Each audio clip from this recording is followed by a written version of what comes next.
Good morning बच्चों, मैं जितेंद्र कुमार शर्मा स्वागत करता हूं आपका आज की कक्षा में बच्चों हम पढ़ने वाले हैं कक्षा 5 की पर्यावरण अध्ययन की पुस्तक अपना परिवेश का चौथा अध्याय, जिसका नाम है मिलकर करें सफाई। प्यारे बच्चों, साफ सफाई हमारे लिए क्यों आवश्यक है? अगर हम साफ सफाई का ध्यान नहीं रखेंगे तो इससे होने वाले जो नुकसान हैं वो कौन कौन से हो सकते हैं, या इससे हमें कौन कौन से नुकसान होंगे, इन सभी के बारे में आज के इस अध्याय में हम जानकारी प्राप्त करेंगे। साथ ही साथ बच्चों हम जानेंगे स्वच्छ भारत मिशन के बारे में, जिसकी शुरुआत क्यों की गई, कब की गई, और इस स्वच्छ भारत मिशन का हमारी साफ सफाई से क्या लेना देना है, या ये हमारी साफ सफाई से किस प्रकार से जुड़ा हुआ है। तो चलो बच्चों शुरू करते हैं आज का अध्याय मिलकर करें साफ सफाई में। सबसे पहले बच्चों हम पढ़ेंगे स्वच्छता के बारे में। देखो बच्चों, स्वच्छता हमारे विद्यालय में 2 अक्टूबर को गांधी जयंती मनाई जा रही थी। किसके विद्यालय में बच्चों? आज का जो चैप्टर है, ये पाठ है, उसमें हम मिल रहे हैं प्यारी सी बच्ची गंगा से, जिसके विद्यालय में 2 अक्टूबर को गांधी जयंती मनाई जा रही थी।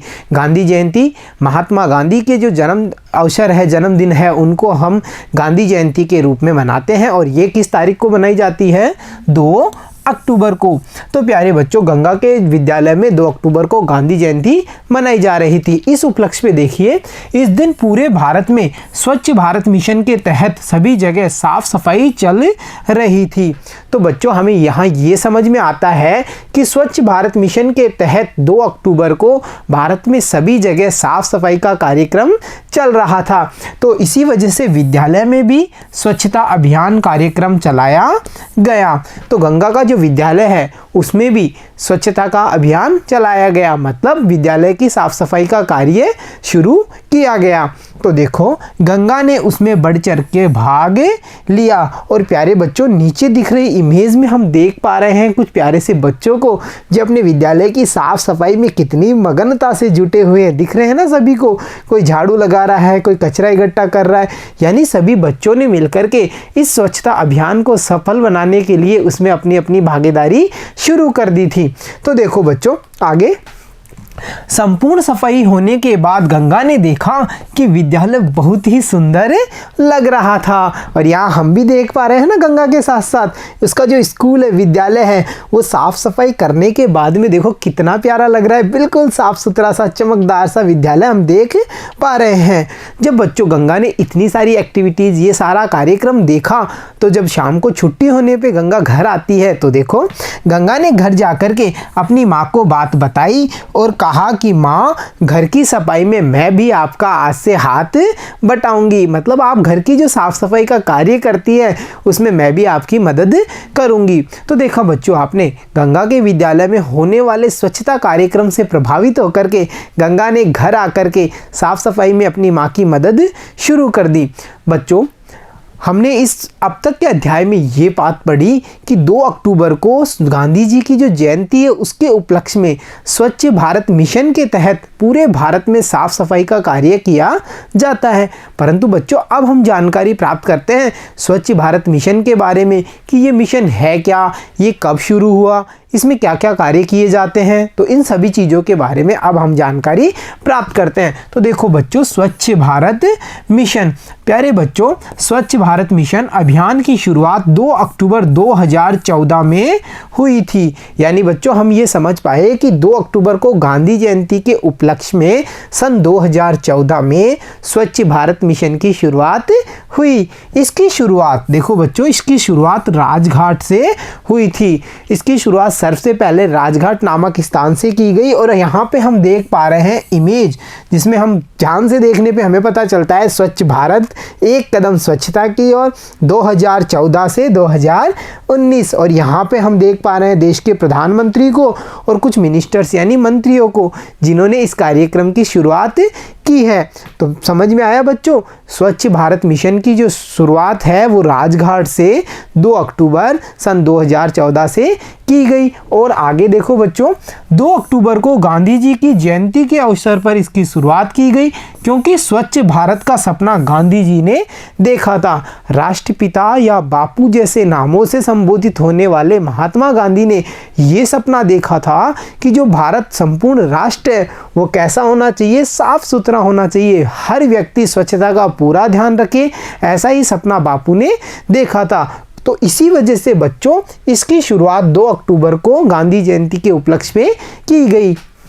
आगे देखिए बच्चों, स्लोगन मतलब किसी भी योजना का या किसी भी संस्था का, किसी भी मतलब जो महत्वपूर्ण चीज़ें होती है ना, उनका एक स्लोगन होता है, यानी एक आदर्श वाक्य होता है। तो जो ये स्वच्छ भारत मिशन है, इसका आदर्श वाक्य है, एक कदम स्वच्छता की ओर।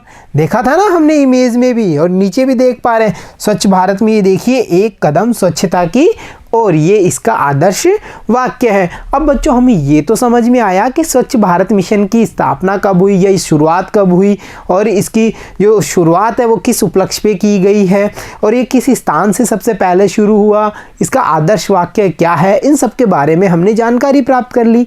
अब हम थोड़ा पाठ में आगे बढ़ते हैं और जानते हैं कि इस मिशन की आवश्यकता क्यों पड़ी, या इस मिशन का जो उद्देश्य है वो क्या है। तो देखो बच्चों, इसका उद्देश्य गलियों, सड़कों तथा सार्वजनिक स्थलों को साफ सुथरा करना है। मतलब प्यारे बच्चों, जितने भी हमारे सार्वजनिक स्थल हैं, सार्वजनिक स्थल मतलब जो किसी व्यक्ति विशेष की संपत्ति नहीं होते, उन पर सभी देश के नागरिकों का पूर्ण अधिकार होता है, और ये सरकार की संपत्ति होते हैं। जैसे हमारे बस स्टैंड हो गए, हमारे रेलवे स्टेशंस हो गए, है ना, ये जितनी भी हैं, या जो भी इमारतें हैं, ऐतिहासिक इमारतें हैं ना, उन्हें हम सार्वजनिक स्थलों में लेते हैं। तो बच्चों इस मिशन का उद्देश्य ये था कि गलियों, सड़कों तथा सार्वजनिक स्थलों को साफ सुथरा रखना है, स्वच्छता का संदेश देना है। और बच्चों देखो, यह भारत सरकार का राष्ट्रीय स्तर का अभियान है। प्यारे बच्चों, राष्ट्रीय स्तर से मतलब देखो, कुछ योजनाएं या कुछ कार्यक्रम राज्य स्तर पे चलाए जाते हैं। जैसे हमारा राज्य है राजस्थान, अगर कोई कार्यक्रम राज्य स्तर पर होगा तो वो पूरे राजस्थान में ही चलाया जाएगा, परंतु अगर कोई कार्यक्रम राष्ट्रीय स्तर पे चलाया जाता है तो वो किसी राष्ट्र के संपूर्ण राज्यों में, जैसे हमारे भारत में जितने भी राज्य होंगे, ये कार्यक्रम उनमें चलाया जाएगा, यानी ये एक राष्ट्रीय स्तर का कार्यक्रम है। तो प्यारे बच्चों, अब तक के अध्याय में हमने जान लिया स्वच्छ भारत मिशन के बारे में और गंगा के विद्यालय में होने वाली साफ सफाई के बारे में, जहाँ पे हमें ये पता चला कि गंगा के विद्यालय को बिल्कुल साफ सुथरा बना दिया गया है और जिससे गंगा काफ़ी खुश है। तो चलो अब बढ़ते हैं गंगा की स्टोरी में आगे और देखते हैं अब क्या होने वाला है। प्यारे बच्चों, कुछ दिनों के बाद में गंगा जब विद्यालय के लिए चली तो उसने देखा कि गली मोहल्ले में कचरे का ढेर लगा हुआ था, उसे अच्छा नहीं लगा। स्वच्छ अभियान के बाद में जब गंगा वापस विद्यालय के लिए जाती है कुछ दिनों के बाद में, तो उसने देखा कि गली और मोहल्ले में कचरे का ढेर लगा हुआ था, चारों तरफ इतना सारा कचरा फैला हुआ था। तो उसे ये सब देख करके अच्छा नहीं लगा। जहाँ पे हमने देखा था कि गंगा ने ये देखा विद्यालय इतना साफ सुथरा है और वो कितनी खुश हो गई थी, परंतु उसने जब ये देखा कि गली मोहल्लों में इतना सारा कचरा पड़ा हुआ है तो उसको बिल्कुल भी अच्छा नहीं लगा और वो परेशान हो गई। जब वो विद्यालय पहुंचती है तो देखो, विद्यालय जाकर उसने अपनी कक्षा में इस बात की चर्चा अपने साथियों से की। अपने सभी साथियों से उसने कहा कि मैं घर से जब विद्यालय आ रही थी तो मैंने देखा इस सारे रोडों पे इतना कचरा, गली मोहल्लों में इतनी गंदगी। तो देखो गंगा क्या बता रही है, और साथ ही साथ हम सब अपने स्कूल, घर आदि को तो साफ रखते हैं, परंतु गली मोहल्ले तो गंदे हैं, फिर ऐसी सफाई से क्या फ़ायदा। तो देखो कितनी अच्छी बात कही ना गंगा ने कि हम घर की सफाई भी करते हैं, हम हमारे विद्यालय की सफाई भी कर लेते हैं, परंतु जो हमारे गली मोहल्ले हैं वो तो साफ़ है ही नहीं, वो तो इतने गंदे हैं, उनमें इतना कचरा फैला हुआ है, फिर ऐसी सफाई से क्या फ़ायदा है। तो इसी बीच में हरीश, जो कि उसका सहपाठी है, उसकी कक्षा में पढ़ने वाला एक लड़का हरीश, झट से बोल उठा, यह हमारा काम तो नहीं है। अब बच्चों आप ही बताइए, क्या गली मोहल्लों की साफ़ सफाई का ध्यान रखना हमारी जिम्मेदारी नहीं है? जबकि हरीश ने तो कह दिया ये काम तो हमारा नहीं है, मतलब हमारी जिम्मेदारी नहीं है। ऐसा हो सकता है क्या? ये संपूर्ण राष्ट्र हमारा है और यहाँ पे साफ़ सफाई, स्वच्छता का ध्यान रखना भी हमारी जिम्मेदारी है। आगे हरीश ने कहा, इस संबंध में हम क्या कर सकते हैं? यानी हरीश ने अपनी दुविधा ये बता दी कि ये काम तो हमारा नहीं है, इस संबंध में हम कुछ भी नहीं कर सकते।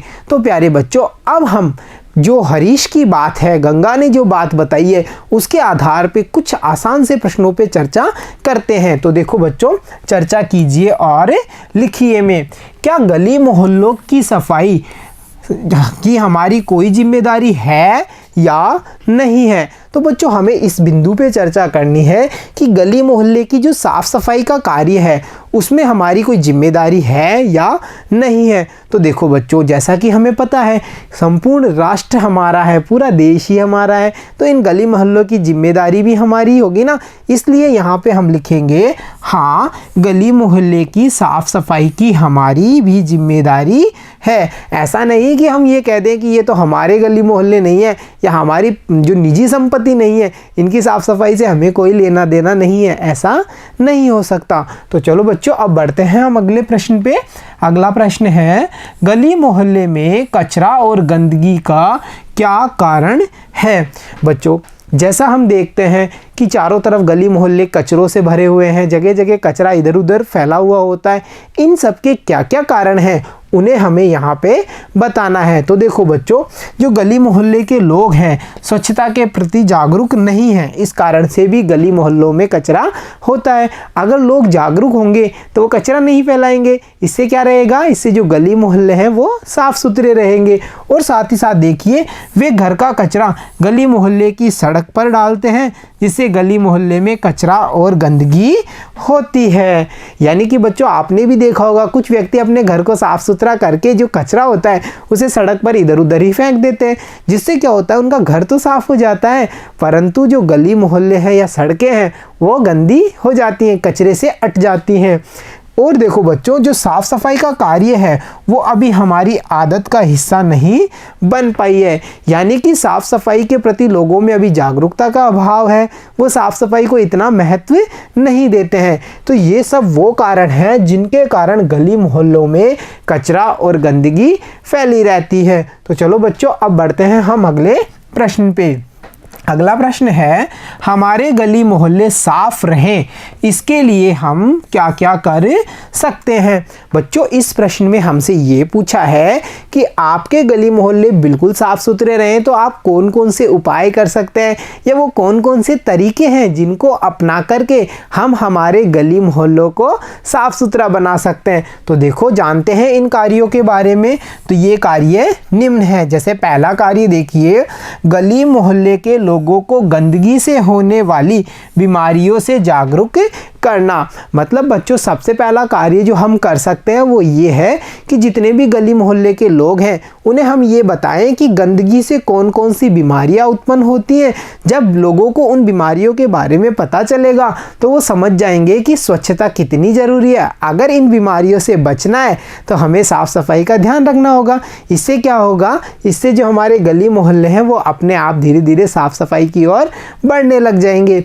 अगला जो तरीका है या कार्य है जो हम कर सकते हैं वो देखिए, गली मोहल्ले में कचरे को उठाने की व्यवस्था करना चाहिए। मतलब बच्चों हमें ये भी करना चाहिए कि जो गली मोहल्लों में कचरा है, कचरा भरा हुआ पड़ा है, उसकी साफ़ सफाई का भी ध्यान रखना है। मतलब उसको उठवाने की व्यवस्था का कार्य भी हम कर सकते हैं। और साथ ही साथ गली मोहल्लों में झाड़ू लगवाना, यानी हमें ऐसी व्यवस्था भी करनी चाहिए कि रोज़ नहीं तो 2 दिन बाद या हर चौथे दिन या सप्ताह में एक बार ऐसी व्यवस्था भी होनी चाहिए कि गली मोहल्ले में झाड़ू लगवाने का कार्य हो सके। तो देखा आपने, ये वो कारण हैं जिनके द्वारा हम गली मोहल्लों में साफ़ सफाई का कार्य करवा सकते हैं। इसके अलावा देखो बच्चों, और कारणों में गली मोहल्ले में जगह जगह पे कचरा दान रखवाना। और साथ ही साथ बच्चों, कचरा दान रखवाने से ही तो काम नहीं होगा ना, हमें लोगों को इनका उपयोग करने के लिए भी प्रेरित करना पड़ेगा कि भाई आप जो भी अपना घर का कचरा हो या कोई भी कचरा हो वो इधर उधर मत डालो, इन कचरा दान में इन कचरा पात्र या कूड़ा पात्र हैं इनके अंदर ही उस कचरे का निस्तारण करो। और देखो, अंतिम जो कारण है या कार्य है जो हम कर सकते हैं, गली मोहल्ले में कचरा फैलाने वाले लोगों पर जुर्माना लगाना। यानी कि हम जो भी व्यक्ति इतना समझाने पर भी जागरूक नहीं होता है उसे फिर दंड दिया जाएगा ना। अब दंड कैसा भी हो सकता है, आर्थिक, शारीरिक, परंतु बच्चों अगर गली मोहल्ले में कोई कचरा फैला रहा है तो हम उस पर जुर्माना लगा सकते हैं कि भाई आपने ये कचरा डाला, आपको 500 रुपये 100 रुपये का जुर्माना भरना पड़ेगा। तो ये सब बच्चों वो कार्य हैं जिनके द्वारा हम लोगों में जागरूकता फैला सकते हैं और गली मोहल्ले में साफ सफाई के लिए लोगों को प्रेरित कर सकते हैं। तो चलो अब बढ़ते हैं हम अगले प्रश्न पे। सोचिए और बताइए में देखिए बच्चों, हमारा जो प्रश्न है वो है, यदि एक सप्ताह तक आपके विद्यालय या घर के आसपास फैला कूड़ा करकट साफ न किया जाए तो क्या होगा। तो बच्चों इसकी कल्पना कर सकते हैं आप, अगर एक सप्ताह तक हमारे आसपास साफ सफाई का कार्य ही नहीं हो, कूड़ा कचरा है वो एक सप्ताह तक वहीं जमा रहे, तो इससे क्या हो सकता है, मतलब क्या परिणाम होंगे, इसके क्या परिणाम निकलेंगे, इसके बारे में ये प्रश्न है। तो देखिए बच्चों, अगर एक सप्ताह तक हमारे विद्यालय या घर के आसपास फैला कूड़ा कचरा साफ न किया जाए तो उस कचरे की बदबू से हमारा स्वास्थ्य खराब हो सकता है। सबसे पहले तो बच्चों वो कचरा सड़ गलने लग जाएगा जिससे असहनीय बदबू उत्पन्न होगी जिसे हम सहन नहीं कर पाएंगे और इसका हमारे स्वास्थ्य पर विपरीत प्रभाव पड़ेगा। उसके अलावा देखो, कूड़े के ढेर से उत्पन्न मच्छर मक्खियों द्वारा अनेक प्रकार की बीमारियां भी हो सकती हैं। जैसा कि बच्चों हमें पता है कि जो मच्छर मक्खियां हैं वो अनेक प्रकार की बीमारियों के वाहक होते हैं। अगर और इनका जो जन्म है या निवास स्थान है जिसे हम बोल सकते हैं ना, इनका घर तो गंदगी है। अगर गंदगी फैलेगी, कचरा फैला रहेगा, पानी रुकेगा, गंदगी कीचड़ फैलेगी, तो इसमें जो मच्छर मक्खियां हैं वो जन्म लेंगे और फिर इनसे होने वाली बीमारियों से हम बच नहीं सकते। तो देखा आपने, अगर एक सप्ताह तक आपके विद्यालय या घर के आसपास फैला कूड़ा करकट साफ नहीं होगा तो उसके क्या क्या परिणाम हो सकते हैं उनको हमने जान लिया है। तो चलो बच्चों अब बढ़ते हैं हम अगले प्रश्न पे, करके सीखे। इस प्रश्न में हमें कुछ करना है जिनसे हम कोई नई चीज़ सीखेंगे। तो देखो क्या करना है और क्या सीखना है, यहाँ देखते हैं। घर से निकले कचरे में से उन चीज़ों की सूची बनाइए जिनका उपयोग पुनः किया जा सकता हो। बच्चों कचरे में से कुछ काम की चीज़ों का उपयोग पुनः किया जा सकता है। हमें इस प्रश्न में उन्हीं चीज़ों की सूची बनानी है जिनका उपयोग हम दोबारा से कर सकते हैं। तो देखो जैसे गत्ते समझे ना, कागज़ के मोटे गत्ते होते हैं, वो कागज़ और थैलियाँ आदि ऐसे सामान हैं जिनका हम पुनः उपयोग कर सकते हैं। और बच्चों अगर हमने इसका पुनः उपयोग शुरू कर दिया तो धीरे धीरे जो कचरे की या पॉलीथीन से उत्पन्न समस्याएं हैं वो धीरे धीरे कम होने लग जाएंगी, क्योंकि हमने अगर एक ही थैली का बार बार उपयोग किया, एक ही कागज़ का काफ़ी उपयोग किया, तो इससे क्या होगा, इससे जो फैलने वाला कचरा है उसकी मात्रा में भी कमी आने लग जाएगी। अब बच्चों हमने ये तो जान लिया कि कचरे में से कौन कौन से सामान या वस्तुएं ऐसी हैं जिनका पुनः उपयोग किया जा सकता है।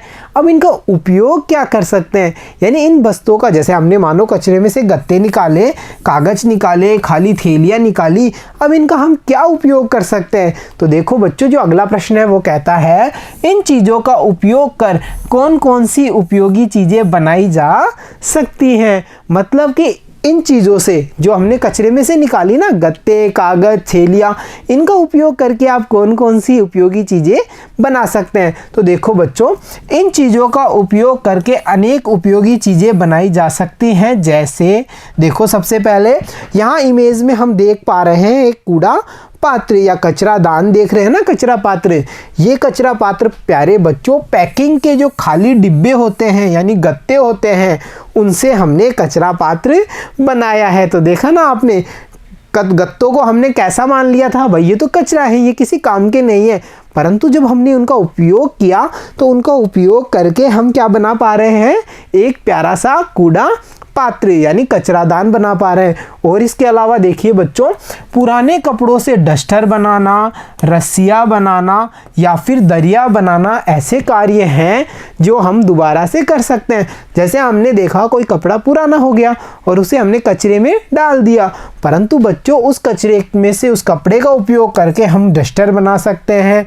इसके अलावा कपड़े की रस्सियाँ बना सकते हैं और कपड़े की दरी का निर्माण भी कर सकते हैं। और इसके अलावा कौन कौन सी ऐसी चीज़ें हैं जिनसे कोई नई सामग्री बनाई जा सकती है?